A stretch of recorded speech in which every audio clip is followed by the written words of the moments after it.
आप देख रहे हैं नवोदय टाइम्स पंजाब केसरी टीवी। किसानों का प्रदर्शन कृषि कानून बिल के विरोध में लगातार जारी है, लेकिन सरकार द्वारा एमएसपी पर बढ़ोतरी की गई है। हमारे साथ राज्यसभा सांसद जांगड़ा साहब हैं। जांगड़ा साहब, लगातार जिस तरीके से जो एमएसपी अब बढ़ा दी गई है फसलों की, क्या लगता है कि अब किसानों को धरना खत्म कर देना चाहिए? देखिए, देश के प्रधानमंत्री हमारे नरेंद्र मोदी जी का संकल्प था कि उन्होंने कहा था कि मैं 2022 तक अपने देश के किसान की आमदनी को दुगना करूंगा। वो लगातार इस ओर कदम उठा रहे हैं। देश में महामारी के बीच में भी लाखों करोड़ रुपया किसान के खाते में सहायता के तौर के ऊपर डाला गया है और देश की 80 करोड़ जनता को 6 महीने के लिए मुफ्त में राशन देने के प्रधानमंत्री ने ऐलान किया है। ये बहुत बड़ा ऐतिहासिक है। देश की 18 साल से ऊपर तक की आबादी को मुफ्त में वैक्सीनेशन और तमाम राज्यों को फ्री में वैक्सीनेशन देने की प्रधानमंत्री जी ने घोषणा की है। ये बहुत बड़े ऐतिहासिक निर्णय हैं।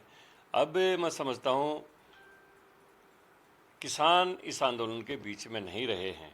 इस आंदोलन में कुछ ऐसे तत्व हैं जो ना समझना चाहते, ना जिनको समझाया जा सकता।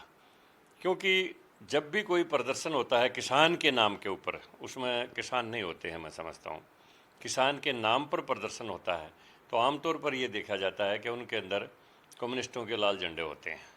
और कम्युनिस्टों का ये इतिहास रहा है, जब चीन ने भारत में आक्रमण किया तो उन्होंने साम्यवादी क्रांति की इसको संज्ञा दी।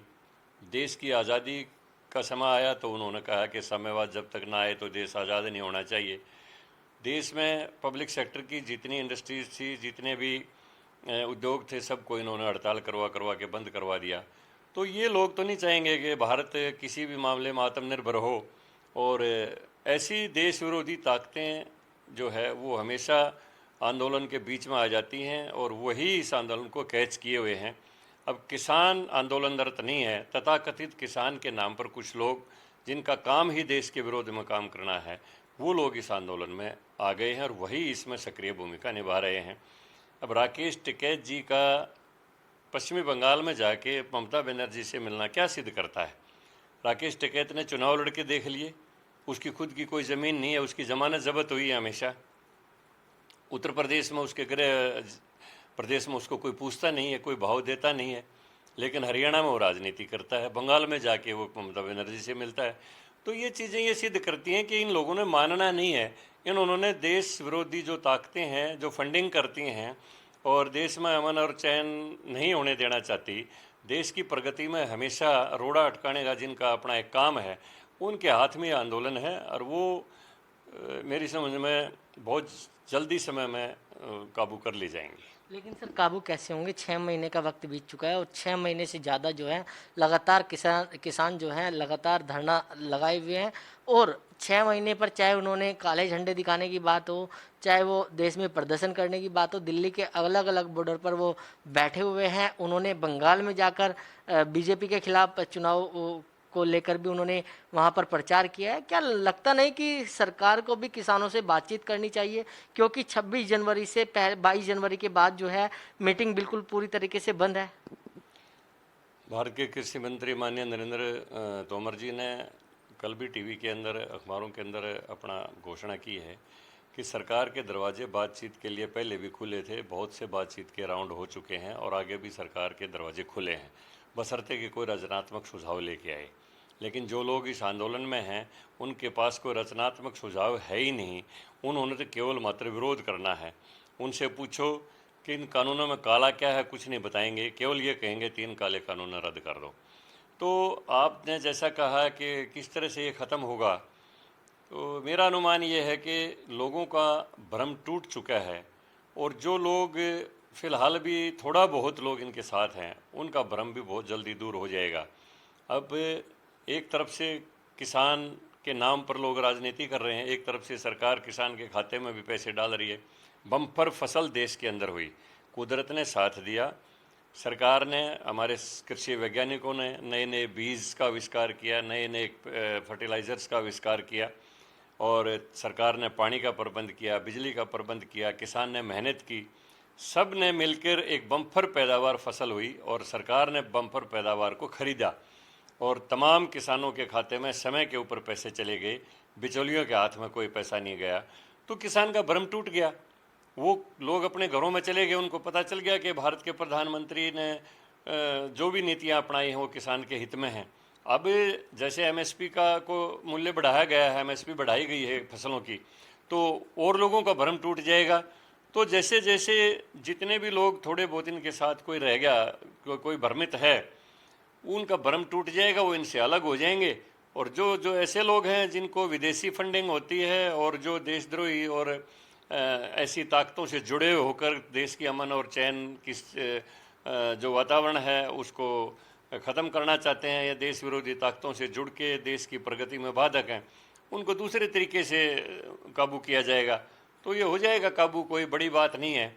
अब किसानों का भ्रम टूट चुका है, और जिन लोगों का ध्येय ही मोदी विरोध करना है, सरकार का कोई भी बढ़िया निर्णय हो, ध्येय उसका विरोध करना है, उनको अपने ढंग से कानूनन तरीके से काबू कर लिया जाएगा। लेकिन जांगड़ा साहब, आपने कहा कि किसानों के लाभ के लिए सरकार जो है लगातार घोषणाएं कर रही है, चाहे एमएसपी के दाम बढ़ाए गए हों, चाहे किसानों के खाते में पैसे डाले गए हों।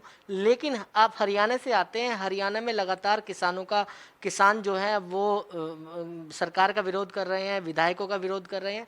तो क्या सरकार, हरियाणा सरकार या केंद्र सरकार किसानों को समझाने में नाकाम साबित रही है? किसानों की समझ में सारी बात आ चुकी है, लेकिन जो लंबे समय से कांग्रेस सत्ता में रही, उनको ये चीज़ रास नहीं आ रही है। और जहाँ कहीं भी किसान के नाम पर आंदोलन होता है, वह कांग्रेस के कार्यकर्ता होते हैं या कम्युनिस्ट के झंडे लिए हुए कुछ मजदूर वर्ग के लोगों को, बेचारों को ले आया जाता है। उनको ये पता ही नहीं कृषि कानून क्या है, किस लिए तुमको यहाँ लाया गया है।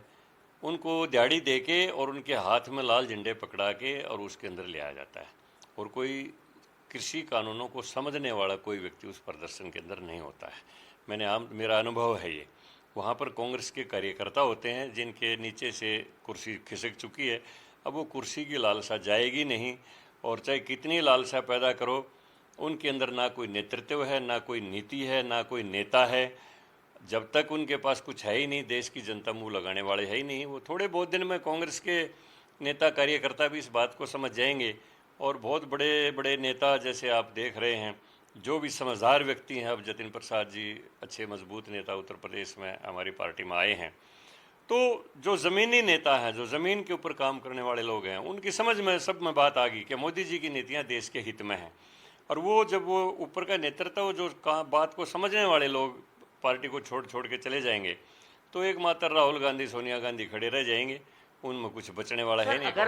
अगर ये लोग जो प्रदर्शन करते हैं कि जो किसानों के भेष में जो है जो दूसरे कम्युनिस्ट लोग हैं, क्या लगता है कि सरकार फिर इनके दबाव में क्यों आ जाती है? चाहे पिछले दिनों प्रदर्शन देखने को मिला, किसानों ने वहाँ पर प्रदर्शन, थाने में प्रदर्शन करने लग गए, उसके बाद मजबूरन सरकार को जो है उनकी बेल करानी पड़ी, मतलब कि जो जिन लोगों को गिरफ्तार किया था उनको छोड़ना पड़ा।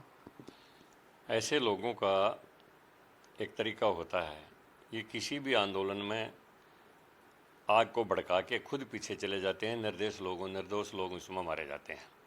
ऐसे समय सरकार बहुत समझदारी से काम लेती है कि कोई निर्दोष व्यक्ति ना मारा जाए, इसलिए संयम से काम लेके उसमें काम करना पड़ता है। उस संयम को अगर कोई कमज़ोरी समझे कि सरकार पीछे हट गई, दबाव में आ गई, डर गई, ऐसा कुछ होता नहीं है। सरकार का इसके पीछे मकसद एक ही होता है, कोई निर्दोष व्यक्ति इसमें ना मारा जाए, कोई परिवार ना उजड़ जाए।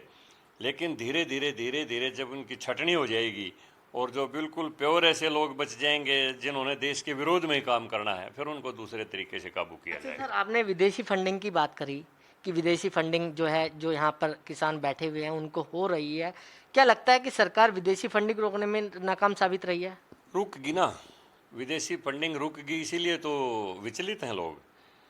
अब देश के अंदर जो काला धन आता था देश विरोधी ताकतों के हाथ में, वो पूरी तरह से रुक गया। अब आप जम्मू कश्मीर के अंदर देख लो, जो नेता बाहर के पैसे के ऊपर ऐश करते थे और देश में किसी न किसी संगठन के माध्यम से एसपीजी तक की सुविधाएं लिए हुए थे, सिक्योरिटी लिए हुए थे, आज वो जेल के शिक्षकों के पीछे हैं।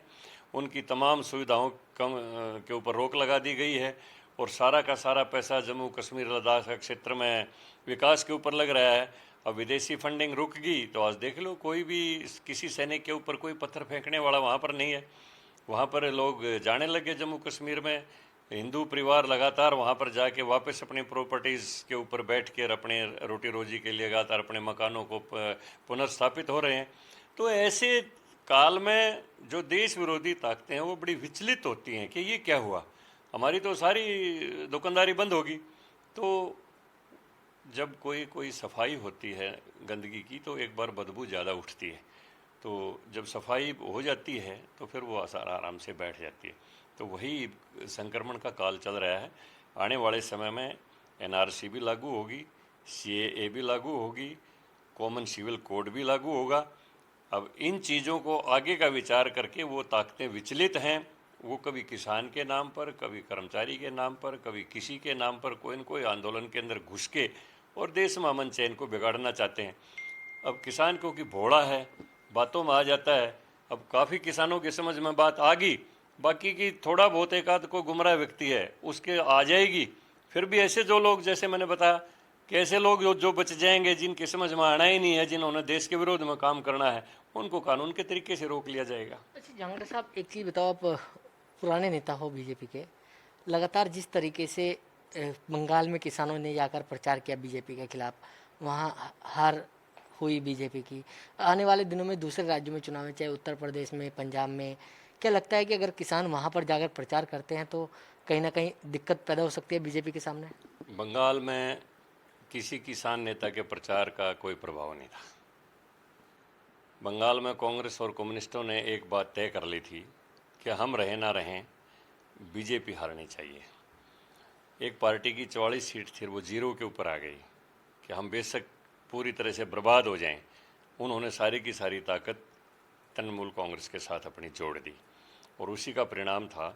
लेकिन आज भी अगर वोट प्रतिशत का अगर हम आकलन करेंगे तो भारतीय जनता पार्टी को बहुत अच्छा वोट प्रतिशत मिला है और आने वाले समय में बंगाल के अंदर बीजेपी की सरकार भी होगी। एक ही दिन में सारे काम नहीं होते हैं, लेकिन बंगाल की स्थिति को हम बिगड़ने नहीं देंगे।